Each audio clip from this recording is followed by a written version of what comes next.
PM Cent. Takti, ito na naman to si PM Cent. Ito naman si PM Cent eh. Nadidistract tuloy ako eh. Gagalaw tuloy yung cellphone. PM Cent ha. Pusang gala ka ha. Check ko yung messenger ha. O wala ka naman PM Cent eh. Wala ka naman PM Cent.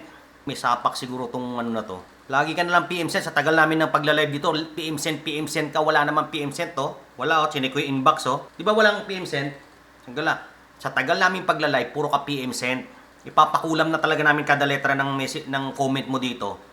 Pati yung mga namatay mong mga ninuno, idadamay namin.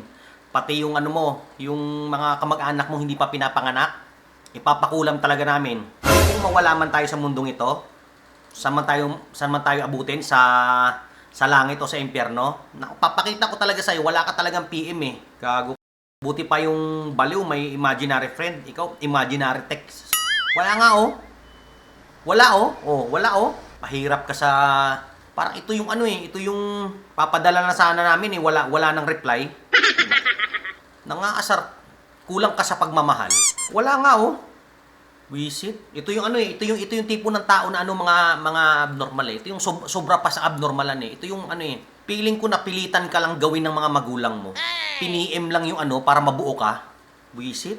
Makakainis. Wala nga PM. Lagi na lang sa tagal lang pag-live, PM lang, PM. Feeling ko nag-iba ka lang ng profile name. Ikaw pa rin to eh. Wala namang PM eh. Pinapainit mo ulo ko eh. Feeling ko secretly, hinihiling na ng mga magulang mo na ano, mawala ka na sa mundong ito. Ina.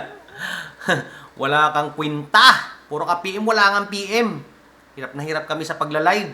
Para kang kulangot. Kung kailan maluwag na yung paghinga, diyan ka babara-bara. Kakainis ka. Dapat may batas sa mga ganito eh. Yung parusa dapat ano eh, alam mo yung buong taon, maririnig sa tenga niya, PM Cent ka na lang. Para kang pambansang Pokemon, pero ang tunog mo PM Cent.